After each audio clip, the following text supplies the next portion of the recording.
Hola, hola, muy buenas noches. ¿Cómo le va a todos ustedes? Bueno, ya vieron los invitados. En instantes lo voy a presentar. Realmente un programa que va a ser intenso en el día de hoy, pero me parece prudente mostrarle una foto que es muy importante, muy cara a los sentimientos de Atilra, que estuvo el secretario general de Atilra la semana pasada con el presidente de la Nación y le hizo, o le entregó, en manos el libro que vimos que fue presentado en la Feria Internacional del Libro y en una serie de giras, de recorrido en distintos lugares del país. Y ahora sí, como los dije, voy a presentar los invitados del día de hoy. Me acompaña Nahuel Sosa, ¿cómo te va?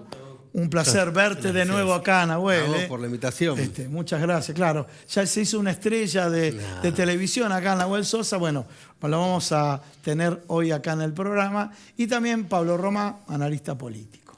Muchas gracias por la invitación. Bueno, si Nahuel no se me ofende, empecemos por el escenario político y después vamos a... Con Nahuel Sosa tiene como sociólogo, como abogado, tiene un trabajo muy importante de la pobreza y los trabajadores, un dato que antes no existía y un dato que hoy es preocupante. Pero vamos al escenario político. Pablo, bueno, ¿cómo andamos? Bien. Te digo cómo andamos, ¿sabes por qué? Porque son tantos los temas, los capítulos. A ver, ruptura en las dos coaliciones. Voy a hablar de la coalición opositora poquito y obviamente lo más importante es la que está gobernando. Vamos al caso de Mauricio Macri, de 3 presidentes constitucionales que terminaron su mandato y fue elegido por el pueblo, critica a 2. Y me refiero a Juan Domingo Perón, a Hipólito Yrigoyen. Reacciona el gobernador de la provincia de Jujuy y a mí lo que me hace un poquito de ruido como mínimo, lo digo pareciera irónico, un poquito de ruido, bueno, ¿por qué? Ya, suponete que no te gustan, que puede ser válido, ¿por qué no mencionaste a todos los presidentes de las dictaduras que tuvimos? Bueno, primer escenario que te dice, y la primera pregunta, ¿la derechización o no? Esa es, por otro lado, las rupturas que hay en el gobierno que se ven de manera permanente. Uno esperaba el tema de YPF, bueno, que se estabilice, porque yo sé que si hay señales de expectativa, la economía empieza, a través de las expectativas, empieza a acomodarse las variables que andan bien. Hecha la introducción, ahora sí te dejo vos. Bueno, yo creo que en Juntos lo que hay es una discusión interna muy fuerte por el posicionamiento electoral de cara a 2023. Digamos, ya lo vimos después de la última elección, donde distintos referentes salieron a posicionarse como candidatos. Y en el caso de Macri, yo creo que Macri tiene la ambición de volver a ser candidato. Creo que está luchando por un posicionamiento dentro del espacio y dentro de ese espacio la diferenciación con el sector más moderado y entre ellos los radicales, ¿no? Y me parece que parte de ese proceso de diferenciación tiene que ver con esa lógica de construcción del pensamiento antipopulista, digamos, ¿no? Y por eso la referencia a Perón y a Yrigoyen como populistas, digamos, ¿no? Cuando el proceso es mucho más complejo. Pues si le preguntamos al sociólogo que está acá, seguro se está conteniendo. Una cosa es ser popular y otra cosa es ser populista, ¿no? No, totalmente, digamos, ¿no? El problema de las masas en la primera mitad del siglo XX es central, digamos, ¿no? Y son problemas que a veces, digamos, no se pueden resolver con una frase o con un posicionamiento, pero esa frase, ese posicionamiento obedece, al menos desde mi punto de vista, a buscar un lugar dentro de la oposición, dentro de su propio espacio, dentro de la oposición al gobierno, que es el antipopulismo. Por eso, cuando uno ve el posicionamiento de Macri, el posicionamiento de Patricia Bullrich, que a veces no está tan lejano de algunas ideas de Milei, pareciera que, bueno, que ahí hay como un hilo conductor en términos de lo que significa, bueno, cómo posicionarse dentro de la oposición frente a un gobierno, frente a, bueno, al cual el kirchnerismo tiene su peso y tiene su, bueno, ese peso perfil, y su contrapeso. Ese perfil más populista, digamos, entre comillas, ¿no? Pero decía peso y contrapeso. Vayamos a la coalición gobernante. Uno dice, bueno, señal de que van a estar juntos. En esa todos los medios de comunicación hicieron bromas con respecto a la lapicera, pero no tenía mayor trascendencia. Sí. Había un grupo a través de las redes sociales que estaba con la remera Alberto usa la lapicera. Vamos a ser realistas, porque si sabemos muy bien, ya que estamos todos ayornados al último Borgen, le dijeron, sea la primera ministra, que tenía que ir por las redes sociales. Bueno, ¿a qué voy con esto? Más allá de eso, claro, algo le pasó a Matías Culfas y se genera la renuncia, más la carta de Matías Culfas, donde habla de lo que algunos periodistas, bueno, gobierno que lotea los distintos ministerios. Y en ese loteo no hay equipo. Y en ese no equipo no se acatan órdenes. Y no solamente no acatan órdenes, se hacen más lentas las decisiones.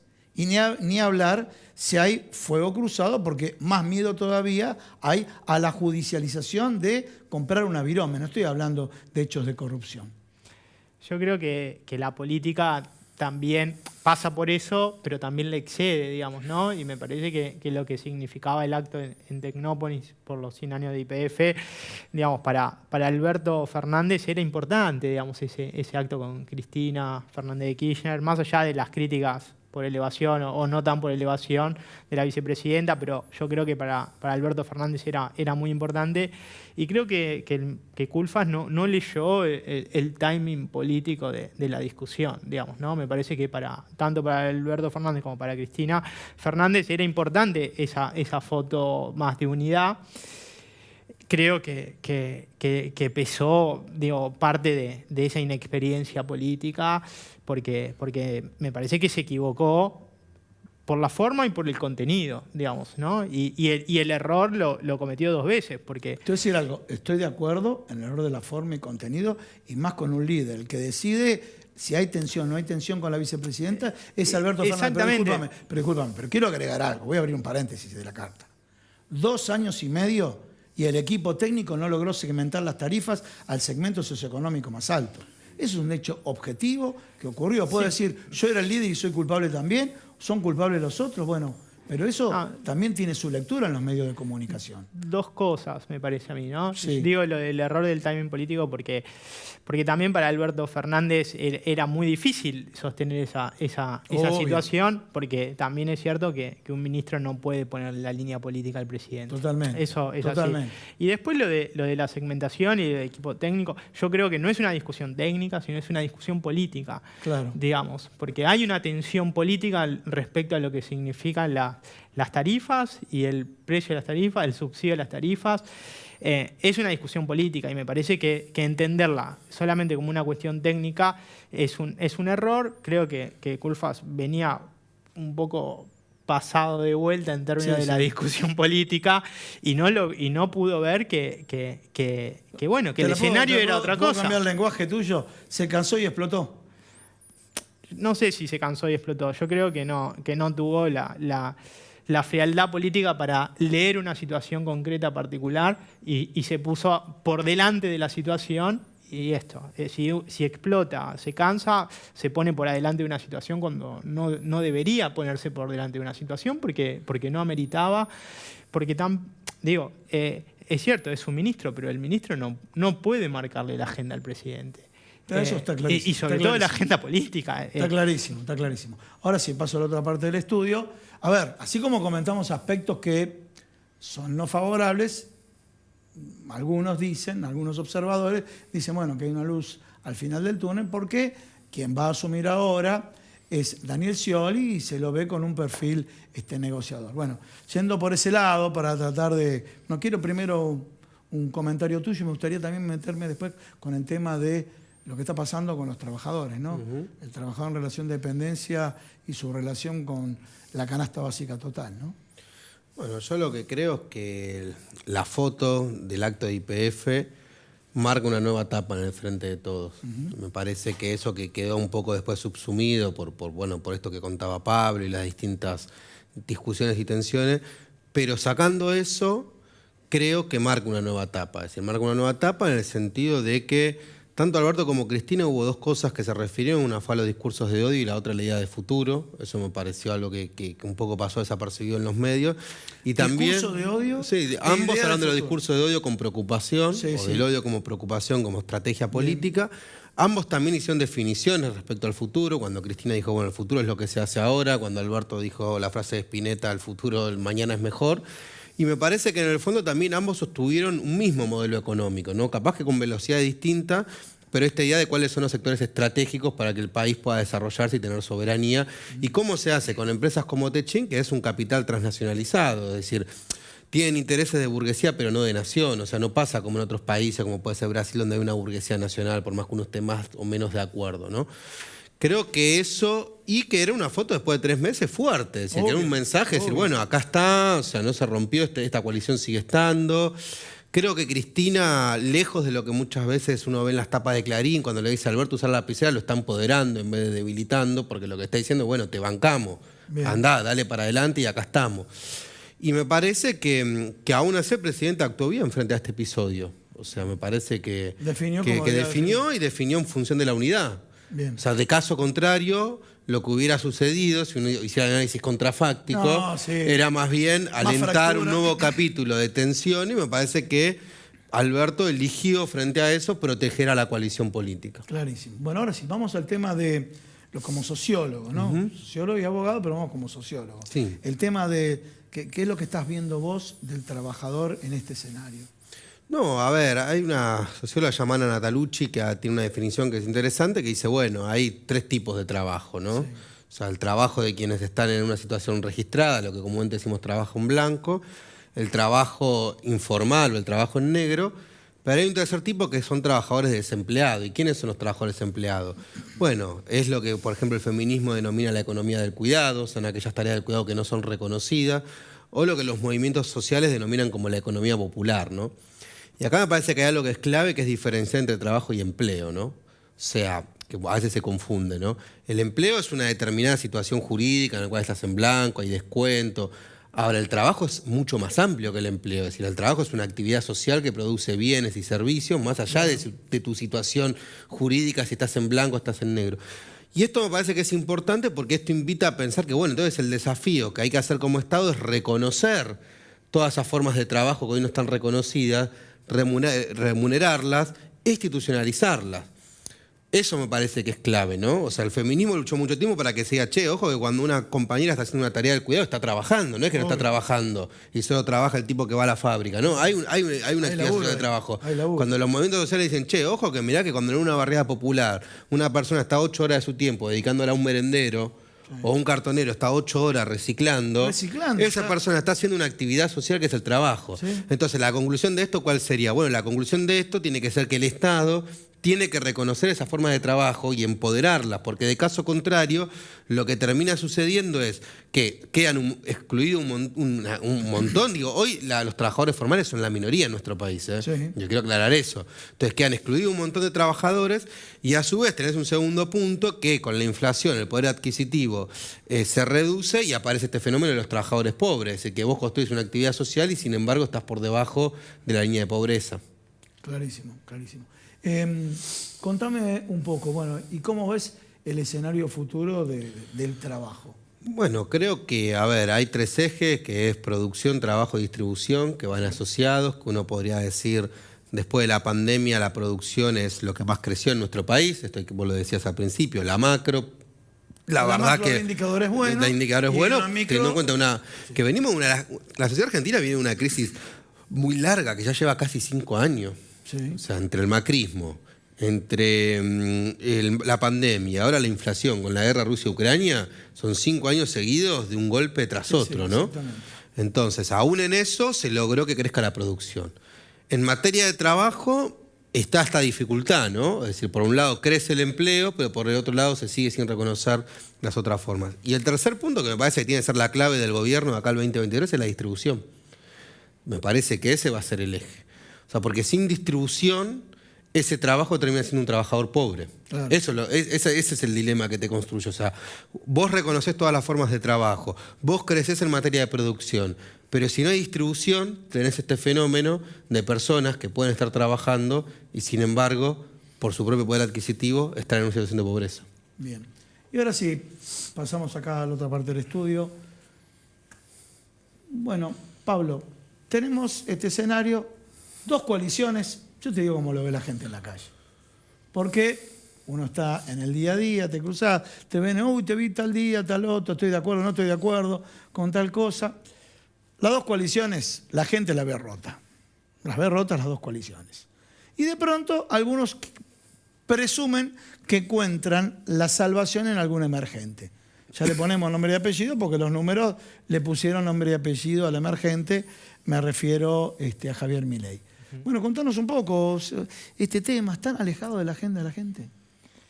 Los políticos, o sea, dejemos, después, para no tocar el fenómeno, porque vos podés decir, bueno, van por ese lado.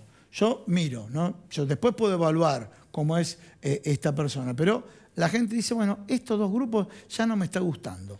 No, creo que en situaciones de crisis tan marcadas como la que estamos viviendo, siempre hay lugar para posiciones emergentes o posicionamientos más radicalizados, digamos, ¿no? Y yo creo que en el caso de esta coyuntura política argentina, bueno, hoy el emergente, como vos decís, aparece Milei con una perspectiva más rupturista, bueno, ya lo hemos hablado, digamos, ¿no? Con un discurso muy radicalizado, pero yo creo que también, más allá de que las dos coaliciones mayoritarias se ven en esta disputa interna, en estas discusiones, digamos, y es posible que un sector de la sociedad lo vea como situaciones en las cuales no dan respuesta a sus demandas. Creo que también en este país hay un conjunto de mediaciones, de organizaciones intermedias que neutralizan parte de los emergentes más radicalizados, digamos, ¿no? Entonces me parece que si bien hoy el fenómeno Milei tiene su presencia y ha venido creciendo en estos últimos tengo una años. pregunta básica. Cuando dice, bueno, cada uno es libre de hacer lo que quiere con sus órganos. Cuando habla del tema de las armas, ¿no pierde ahí? ¿No baja la cotización o la mantiene igual? Porque dicen, se están matando por pavada a los otros que viven otra realidad que prefiero aguantarme lo que diga esta persona. ¿Se está dando eso o no? No. Milei crece en tanto en cuanto tiene un contenido más político, digamos, ¿no? Por eso yo decía que parte de lo que ordena el escenario electoral de cara a 2023 es la discusión populismo-antipopulismo. En la medida que Milei es más antipopulista, logra atraer a un sector más amplio. En la medida que lleva al extremo su esquema lógico, digamos, bueno, termina diciendo cuestiones que son, muy difíciles de sostener para la opinión pública. Digamos. Sí, pero discúlpame, te interrumpo porque es mi desafío periodístico. Estuvo la semana pasada en Gregorio de la Ferrer, agarró y habló bien de los manteros. Entonces, y juntó gente. Entonces, o sea, algunos pueden decir engaño, lo que vos quieras, pero agarró y dice, bueno, alguien le pasa la información, bueno, tenés que llegar de una manera a ese grupo y apareció en Gregorio de la Ferrer. No, bueno, porque eso forma parte también de su esquema, digamos, ¿no? De la libertad para... Bueno, el mantero que el comerciante que elige tener un negocio, un local y pagar impuestos, tener una relación con el Estado, bueno, es su decisión, ¿no? Sí. Y podría ser mantero también. Pero yo creo que eso es difícil, es complejo, ¿no? Hay situaciones que no... Y es algo que yo vengo diciendo ya hace bastante. La política es la herramienta para resolver conflictos, situaciones conflictivas. No se resuelven por esquemas lógicos ni por modelos matemáticos, digamos, ¿no? No hay el principio de no contradicción en la política no existe. No existe. Pero la pregunta que te hago, ¿la gente lo ve como vos lo estás analizando? Yo creo que hay situaciones, hay contenidos del discurso de Milei que generan rechazo y hay otros que no, digamos, ¿no? Lo del mercado de órganos y no entra en este contexto. Digamos, sí, ¿no? obvio. Ahora, voy a decir lo del Banco Central, y bueno, puede ser que en un sector le caiga mejor porque la situación económica es tal que está dispuesta a avanzar en un programa radicalizado. Claro, está tan mal que peor no puede estar, ¿no? Vos dijiste algo de, te referiste a Milei con la teoría. Casualmente yo vi la entrevista que hizo Jorge Fontevecchia a 3 horas, sí, que tuvo con Juan Grabois. Sí, realmente era repetir de memoria libros de economía. Cuando vi que explicaba era la repetición de memoria del libro de economía. No era otro concepto. Entonces, eso lo hacemos nosotros cuando vamos a dar clase a la facultad, ¿no es cierto? Pero no obstante, la gente... Hay un sector que compra eso. Por eso mi pregunta siempre está relacionada. Un sector consume ese tipo de comunicación. Hay que ver cuánto es. Hace 2 meses nosotros hicimos un trabajo en la provincia de Buenos Aires y tenía digamos, personas que se sentían cercanas a Milei alrededor del 16%, el mes pasado bajó a 10%, hay que ver ahora qué ¿Tanto pasa. le bajó? A otro le da el 20%, a otra consultora. Sí, bueno, no por los números concretos en absoluto, sino hay que tratar de ver las tendencias, los movimientos. Puede subir y puede bajar, digamos. No, yo no veo que hoy sea venía siendo un fenómeno en crecimiento yo creo que por este contenido más político, antipopulista. Bien. Ahora, en la medida que avanza Milei en un discurso muy esquemático, muy mecanicista, muy lógico, y bueno, creo que empieza a alejarse de los problemas reales porque la realidad no se resuelve con dilemas matemáticos, teóricos. Bueno, te dejo acá el interrogante. O sea, la gente ve dos coaliciones rotas. Vos podés negármelo, pero ven dos coaliciones. Entonces dice, bueno, parece este muchacho. Sí, yo no creo que estemos frente a una crisis de representatividad política en nuestro país. No. Creo eso no quita de que uno no observe que, a diferencia del 2001, incluso de los 90, cuando la UCD era muy importante, que hay un fenómeno global de radicalización de las derechas. Eso efectivamente existe, ¿no? O sea, el mundo y la pandemia es una transición, y la pandemia, o sea, fue peor que una guerra para la humanidad. O sea, por lo tanto, que luego de esa crisis, de que tuvo efectos sanitarios, económicos, pero que también tiene efectos psicológicos, sociológicos y políticos, crezcan otras tendencias, sí, probablemente, por eso me preocupa más. Y después lo que me preocupa del fenómeno Milei no es solo cuántos votos saque en el 2023, sino cuánto pueda correr a la derecha de la sociedad, ¿no? Porque cuánto impacta en el sentido común las cosas que él dice. Porque a veces hay una mirada que es muy unidireccional, qué sé yo, mi tía puede votar al Frente de Todo y está cada día más fascista, ¿y qué tiene que ver? Y vota a Cristina y Alberto y cree que al boliviano en la esquina hay que devolverlo a su país.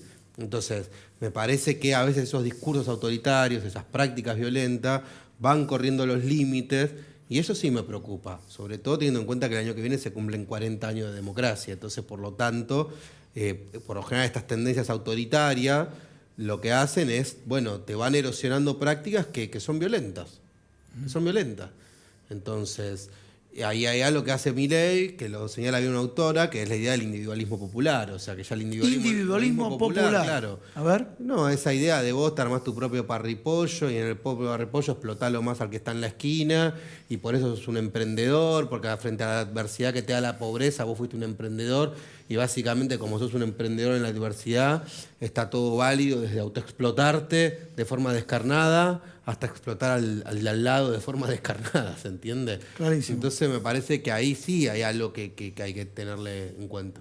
Bueno, estamos hablando cortito, a ver si capacidad de síntesis, digamos que se la tiene y demás, 30 segundos, bueno. ¿Y de acá en adelante qué? No, yo creo que hay que ver cómo se van desenvolviendo las internas en las dos coaliciones más importantes, y bueno, y creo, como dije, me parece que el ordenador de la campaña va a ser populismo, antipopulismo, y donde las figuras o los proyectos más claros, más firmes, van a tener mayor incidencia de aquellos que no tanto, ¿no? Que no lo tienen tanto. ¿Y ahora qué? Bueno, creo que se viene un año y medio decisivo para el gobierno, sí, y que creo que el eje tiene que estar puesto en la distribución y en las medidas que ya están en el Congreso. Que repasemos la renta inesperada, que la acaba de pasar Guzmán, la medida que mandó Cristina respecto al aporte de quienes fugaron los capitales, y el monotributo productivo, que es una medida que llevan adelante los movimientos sociales, que tiene que ver con lo que hablábamos antes en materia de trabajo. Muchísimas gracias a ambos. A vos, Gustavo. Muchas gracias, señores. Un pequeño corte que hacemos ahora en instantes, algunas novedades de la asociación y el cierre del programa.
Bueno, señores, y acá en la última parte del programa, las novedades de Atilra.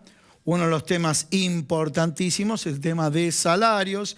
El miércoles 1 de junio, como colorario de las negociaciones de la Comisión de Actualización Salarial de Atilra y representante de las cámaras empresarias, el secretario general Etín Ponce procedió a firmar el nuevo acuerdo salarial con APIMEL, que sería que agrupa a las pequeñas y medianas industrias lecheras, y al ASIL, el Centro de la Industria Lechera. Dos entidades que nuclean a las pequeñas, medianas y grandes empresas. Después de arduas negociaciones, fue convalidado por todos los referentes que componen la Comisión de Actualización Salarial. Y otro de los temas que nosotros venimos planteando, a ver si ya vemos la foto, ¿por qué? Porque el secretario general de Atilra, en la presentación, yo me voy a correr acá, muy bien, estuvo con el presidente de la Nación y le entregó su obra literaria Desde el Alma, como mencioné la semana pasada, junto a los representantes, junto a los pares de la Confederación de Sindicatos Industriales de la República Argentina, en un acto realizado en el auditorio Hugo del Carril del sindicato de SMATA. Relatos y aforismos del pago chico a la aldea global. Vimos ahí el secretario general Etín Ponce, donde hace entrega de su libro al presidente de la Nación. También estuvo presente el secretario general en una reunión con el ministro de Agricultura de la Nación, Julián Domínguez. Ahora sí, voy a dejar esto acá en esta silla, un programa bastante intenso. ¿Por qué dejo acá? Porque tengo que hacer los agradecimientos de la pilcha. A ver si me toma acá Seba. Bueno, este saco es de Sastrería Windsor, www.sastreriawindsor.com.ar. También los que quieren contactarse conmigo, @IdoYagaPeriodista, si lo tenemos por ahí, @IdoYagaPeriodista. Y me despido de todos ustedes. Nos vemos el próximo jueves en la edición central. Y este sábado que viene en la edición especial de Nuestra Voz.